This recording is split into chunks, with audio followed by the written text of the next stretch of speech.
want to go back a little bit to the to the founding kind of story of Lawn Love. So what were like the first steps to kind of starting it? I know you mentioned you had previous experience and whatnot, but kind of what was that initially like, and maybe what were some of the kind of significant milestones early on that gave you kind of the signaling that you're on the right path? Yeah, so I actually was fairly agnostic about what industry I wanted to go into. I knew in-home services had, some challenges around, there's a high trust barrier when you're actually getting let inside the door, right? So you have to background check all your pros. You have to, your logistics are trickier because you have 1 or 2 hour arrival windows because the homeowner actually has to physically be there to let you in.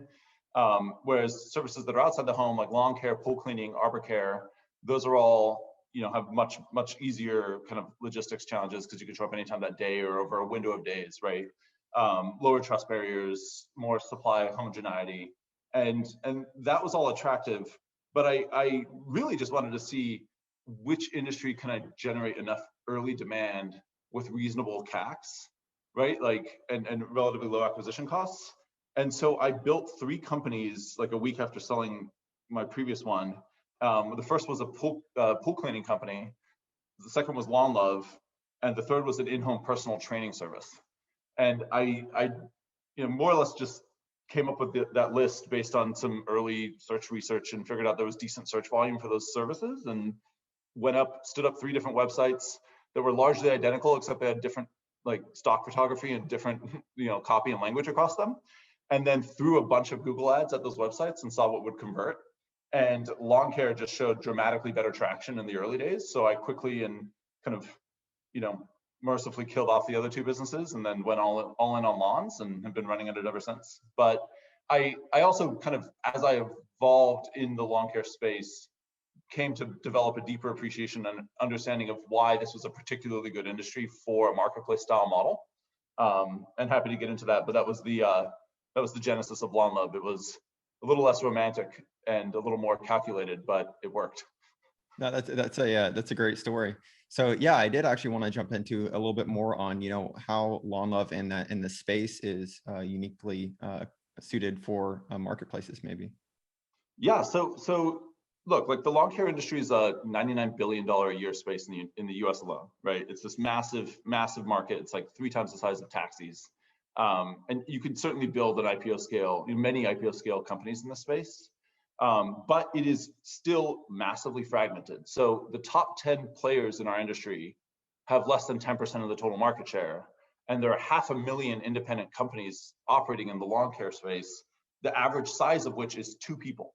So it's mostly mom and pop shops, right? And you have to ask yourself, why is it that this space has resisted consolidation? It's not like it's a new industry, right? Like the hundreds of year old industry that's been around as long as stuff's been growing and we've had homes, right? So the idea of why it has resisted consolidation was a fascinating one to me, and I spent a lot of time thinking about that. And where I landed was that this space, the pros that we partner with are fiercely kind of tied to this view of themselves as small business owners and independent operators, right?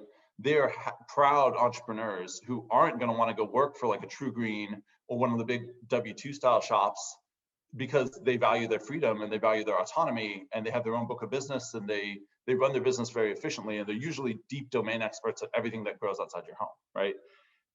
But what they weren't necessarily was digital natives, right, who are using much in the way of software or tech leverage to operate their business. And that's what we figured we could build.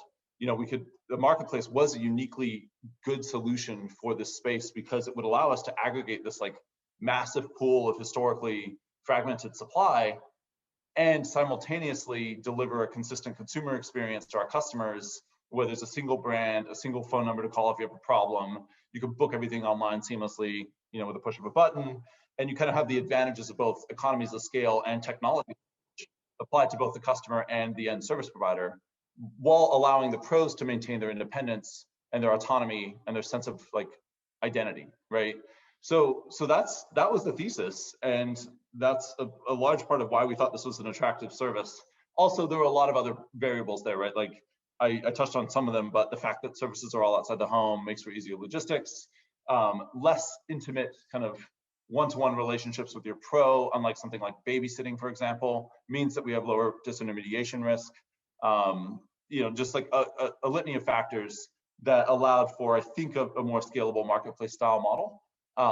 And also really just the fact that the SEO and kind of SEM search marketing game hadn't been totally dominated by sophisticated players yet, gave us a window to come in and be that sophisticated player.